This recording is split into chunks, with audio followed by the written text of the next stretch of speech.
Welcome to the Creativity Lab, the podcast that shows how to channel your creativity to live your best, most beautiful life. And now here's your host, Director of the Creativity Lab at West Los Angeles College, Harvard PhD, TV writer, and Professor, Dr. Catherine Boutry. Welcome, and thank you for joining us. Each episode, we discuss a creative approach to life's challenges. Today, it's all about creative aging. Former West LA College student CORINNE Jones talks about going back to school after 40 years in the workforce and reinventing herself to have a thriving second career in gerontology, where she's making an impact on elders' lives. CORINNE is the site director and supervising care manager for the Multipurpose Senior Services Program at Community Care Management Corp. While a graduate student in gerontology at USC, she helped develop the concept of the age-friendly university. CORINNE serves as an appointed member of the California Disability and Aging Community Living Advisory Committee and the Aging and Disability Resource Connection Advisory Committee. She's committed to independence and dignity for elders and teaches us how to age creatively. So CORINNE, thank you so much for being here with us today. I remember when I first met you, I was so struck by the fact that you had reinvented yourself and had a second career. And I'm wondering if you can talk a little bit about your educational journey. Man, it was an interesting experience. From not having been in class in 40 years to taking a full load here at West LA. It was an experience. It was a fun experience. It was a challenging experience. But I committed myself to do it because I did want to reinvent myself and become of greater value, not only to myself, but to the people I wanted to serve, which were older adults. Can you talk a little bit about some of the obstacles in coming to West and pursuing your education? You know what? The greatest obstacle, and I will admit this, was the fear of being 61 years old, not having sat in a classroom for 40 years, and expecting to be with a group of very young people, 17, 18 years old, with all the technology that was not in place, obviously, at the time when I was last in school. And how did it go? It was wonderful. How did you overcome it? Once I embraced the fact that, it was, okay, it's a fear, but this is also a challenge, and this is something that I'm doing because I want to do it. And I would get into class, I found that because I had experience, I may not have read the book, but I had lived it. I had the lived experience. Not only were the other students that were, again, very young, but the professors were very receptive. I made up my mind that if I was going to be a student, I was going to be a great student, a student, as a matter of fact, and did graduate with honors. But I would sit in the front of the room. I would ask questions. I would speak from experience and what have you. And it just, I don't know, maybe I became sort of like a character, but it worked out fine. We consistently at West have students who are not 17 or 18 years old. They're coming back after their children have left home. They're going for a second career. And without exception, those students have been among my very best because they are making a real decision and a commitment to come to campus. They're always delightful and amazing, but I think there's a lot of fear around coming back to campus as an older student. Not only does it feel different because of the age difference, though, but generationally, we're different. My generation was different. Even if I were 17, it was different than these 17-year-olds are today. That's not good or bad, but it is, it's an absolute fact. Did you ever have a challenge doing it? It sounds like it went really well. Did you ever feel like giving up? Did you ever have uncertainty? The biggest challenge I had was math. I wasn't that strong in math in the first place. I never liked it. It never liked me. But once I came here, I realized, and this is where it really revealed itself, that if I didn't master it, I would not be able to graduate, which meant I would not be able to transfer. And so I was one of the people who would be in math lab every day. Every day I was on campus, I would go to math lab because there's exercises and things that you get to do.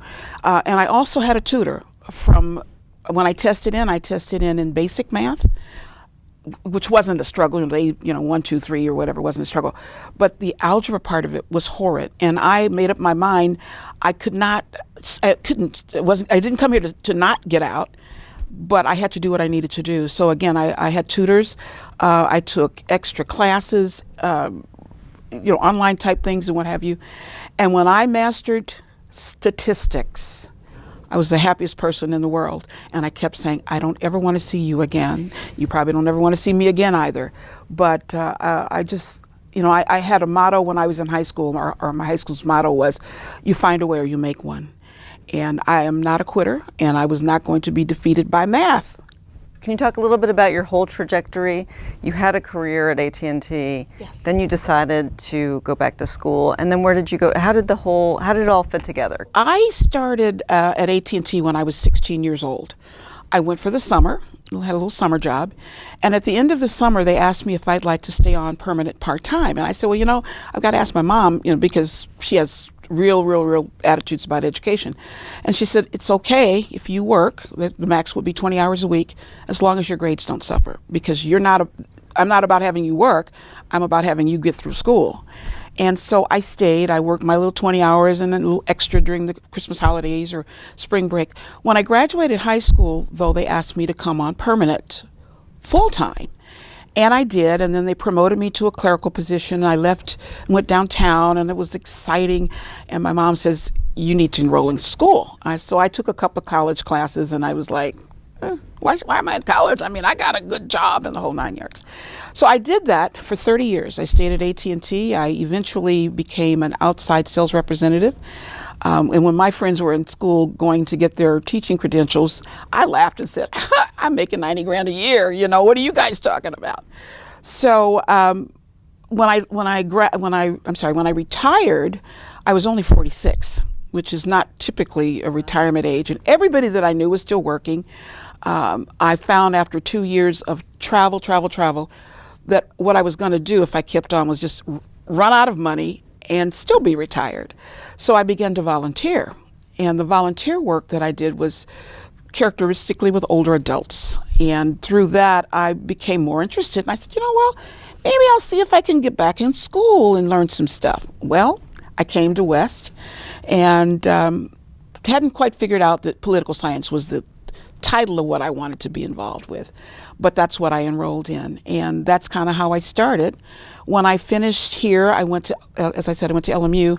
And while at LMU, I took an elder law class. And my professor came over to me and she said, so what are you going to do when you graduate here? And I said, I don't know. I haven't figured it out.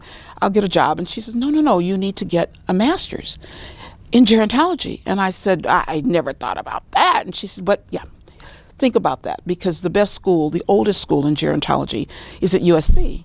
And she said, I'm writing you a letter of reference, and there's somebody else that can, and you'll get in. And I'm like, okay. So that's kind of how I came up to end up doing gerontology. It's amazing, isn't it, how we can have a conversation. One conversation can change our lives, or one mentor, or one person.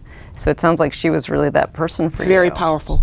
Very powerful. What drew you to working with the elderly when you first started volunteering? What I did as a volunteer was work as it was called a state certified high cap counselor. And what I found is that they would come and they would bring paperwork and have issues and concerns about Medicare and Medi-Cal, but then they would also ask questions about, housing, or, do you know any way that, I'm on a fixed income and I'm not getting enough to eat.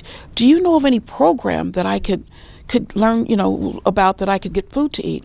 And the questions were, they were spot on, obviously, but they were very thought provoking for me. And I thought, maybe there's something to this. There's a lot of questions, and if they're asking me, and I'm just a little volunteer over here, maybe I ought to get into this a little deeper and see if there isn't something somewhere that I could get involved and, really make a difference. That's incredibly impressive. It sounds like you have a real opportunity to make an impact on people's lives.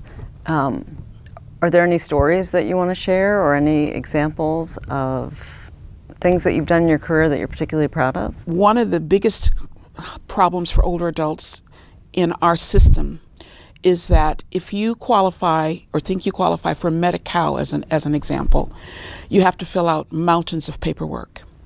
If you think you qualify for CalFresh, which is food stamps, mountains of paperwork. Everything's paperwork. And the average age of the folks that I work with is 80.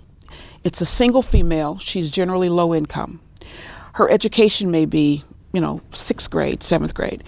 And believe it or not, although the paperwork is supposed to be geared towards a certain level, it's extremely intense. And a lot of it, they'll say, well, go online and download such and such. Well, you're 80 years old. You've never used a computer.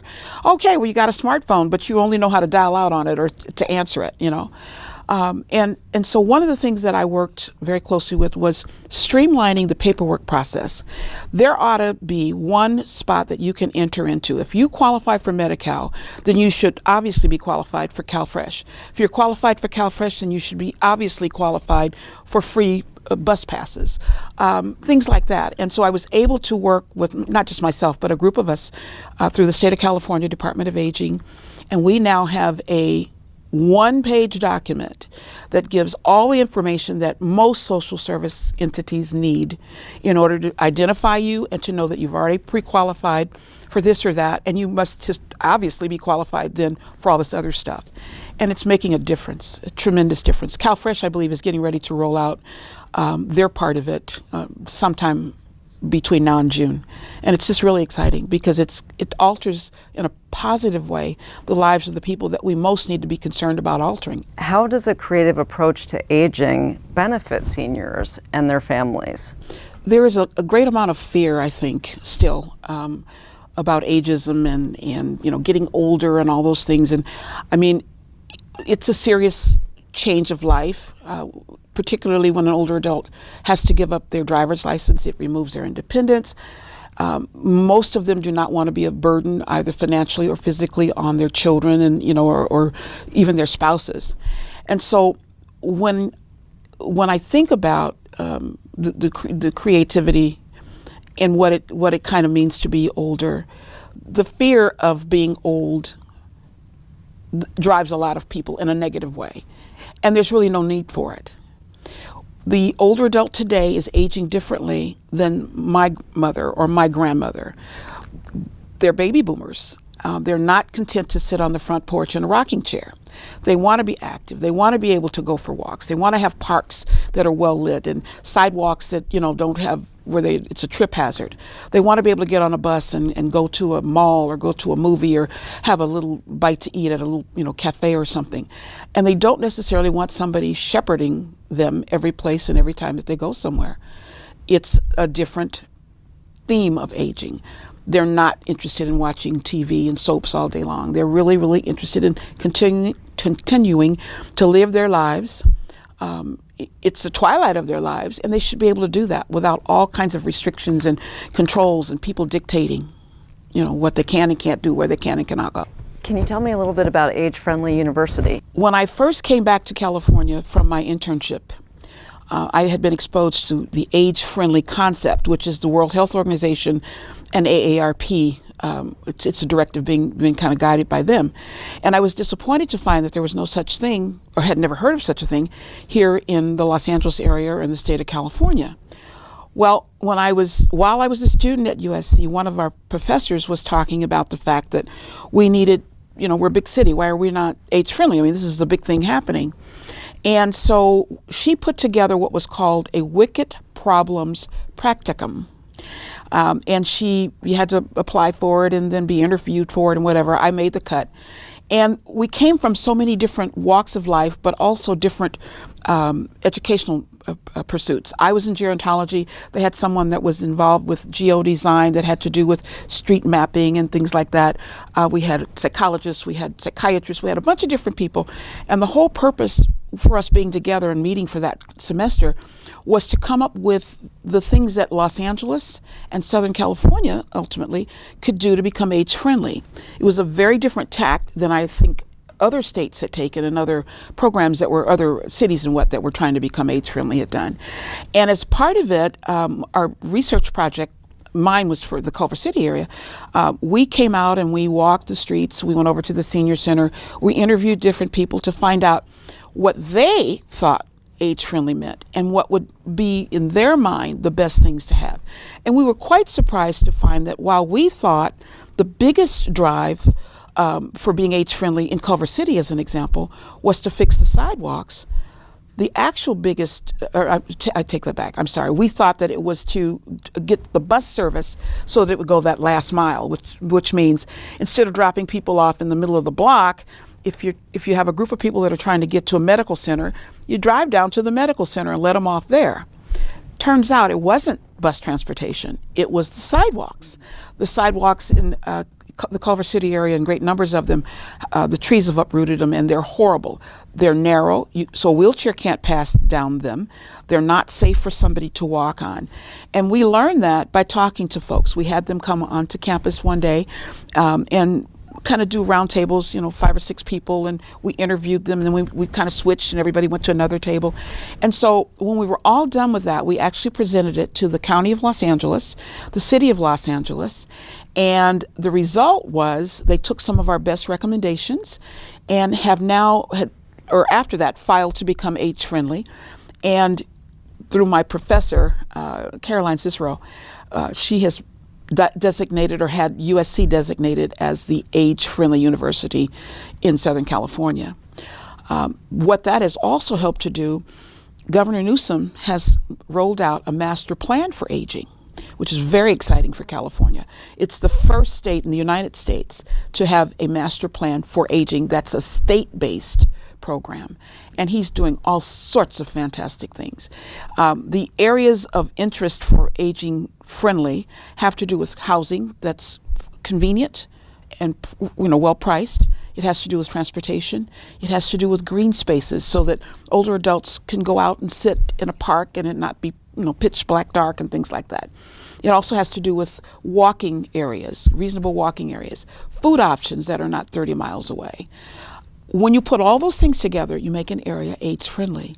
And so that's what's happening in California. And I would say to everybody, watch, because some big stuff is coming down the pipeline. What's the best way to age creatively? I'm sure we all want to know from what you've seen. How do you want to age? What's the best way to be happy as you age? To do the things that you want to do. I was talking to an elderly lady who's 93 years old. And her children had restricted the amount of, and I understand from their perspective, they didn't want her to have ice cream more than once a week. They didn't want her to have beef. They didn't want her to have a little glass of wine. She's 93 years old, and she lived a very full and wonderful life, and she still has more life to live. But why should she do it under these restrictions that someone says, well, it's not good for you? It maybe not, but guess what? You're 93. You're 85. You've had a full life. And what is life if it's not for living? That's different things to different people. So if my life means that I want to be able to walk to the grocery store and, chit chat with everybody that's in there, or my life is I want to go down and have a yogurt, or I want to have an ice cream, or I want to go and, sit and have a glass of red wine, then I should be able to do that. And nobody should tell me any different. We have the right to absolute self-determination. That's actually a law. But people say, well, yeah, but I know better. And maybe you do, but maybe you really don't. For me, I want to be able to be healthy, happy, go where I want to go when I want to go there. I have this crazy osteoarthritis in my left knee. I want it to get out, go somewhere and sit down, leave me alone. And I so that I can do things. I've always wanted to travel to Europe. I've never been there. Once I get my knee fixed and ready, I want to be able to walk, through the streets of Amsterdam and just see what there is to see, really just live. It's different things for different people, but I know for sure that for those who want the opportunity to go out and do it, they should have the absolute right. It sounds like you have a lot, but what would you say your strongest creativity strengths are? Probably audacity, along with a little tenacity. I would agree. When I was thinking about some things, I kept saying, okay, what are the buzzwords then? And I kept going back to, I said, I don't want to sound ridiculous to myself, but I have audacity. I can control things, so I do. I'm not afraid to try different things. I step up to a challenge and I say to myself, "Oops, well, that was more than I, thought it was going to be." I can sidestep it and go and do something else. Yeah, well, Matisse said that creativity takes courage, so it sounds like you embody that 100%. I would totally agree with that. Yeah, I would totally agree with that. Is there any creativity trait you'd like to work on more? My biggest problem as I sit here is being patient. When I say that, I'm impatient with probably processes and even people who don't seem to get it. Can I interrupt to say, what do you mean by get it? I believe that the experience that older adults have brought to this world, the fact that they were founders in many instances of many, many different things, have set the bar for many, many different things, needs to be given account and be given, let's give them the props. When I was in gerontology at USC, I was in a class, and there were youngsters, and they were a little disrespectful in my mind. And I thought, if you keep living, I promise you, you're going to be old someday. Remember that. And when you're making rules and laws and changing things, remember that this is a path that if you live long enough, if you keep living, you're going to pass to. So let's be mindful. Because someone is not 25 doesn't mean they're obsolete. Don't push them to the side. There's a lot of ageism in our country, in our state, and all around, and it's not appropriate. Nobody that's 70 expects to be able to look and act 25. Respect that, because nobody that's 25 is expected to look and act 70. It's okay. You be you, and allow me or us or older adults to be ourselves, and we can all get along. I have a lot of experience. I've been a lot of places. I've seen a lot of stuff. Some of it doesn't even exist anymore because of the times we've lived in, and things are changed and moved around and what have you. And so, to the extent that I have some experience and something to say, give me some value for that. Don't just say, how long do you think you're going to be able to work? Why are you in this job? I need this job. I should be able to do as long as I'm able to do it 100%. And not be challenged because you're 35 and you're not in the room with me, if you know what I mean. That's a beautiful perspective. I think that's really important for us all to keep in mind. How has having this experience in gerontology and having this privileged perspective changed the way you live your life? I guess I have to say it has in some ways. The job that I took when I graduated from USC is in Northern California, an 8-hour drive away, about just at 500 miles away from the Southern California area that I've lived in all my life, or had lived in all my life. And I saw the job, I wanted it, I was excited about it because I had done an internship in Washington, D.C. that was very similar to it. And I thought, well, okay, I'm going to pack up and move 8 hours away from my family, knew everything. How is that? Who does that? And I thought, well, Corinne would. Corinne would. I would, I would. And if I don't like it, guess what? I can come back. I'm going on 4 years there now, and it's been one of the most exciting times of my life. It's very different, but it's very exciting. I come from inner city Los Angeles to a city of 16,000 on its best day, and it's just different. But it's been an experience, and it's been really, really interesting. Challenging because I have no family, or haven't developed any real deep friendships and what have you. But I went there to do a job, and I'm doing it, and I love it. It's a passionate piece of work for me, and I really enjoy it. So I'm glad I made the move. It sounds like that was already amazing advice for our students or anybody considering, a scary next step that seems like something they want to do, but they're not sure. And I'm sure I know what you would say, but what would your advice be to community college students at West, to anybody who is looking at obstacles, feeling a little bit overwhelmed, maybe wondering if they should make a life change? Ignore people who have no real objective in life. Pick the ones that are best for you. Try them. If they don't work, try something else. Don't be afraid. Don't let people dictate what you should and shouldn't do, how you should and shouldn't behave. Had I listened to the friends that know and love me, I would never have decided to move, 500 miles away from everybody.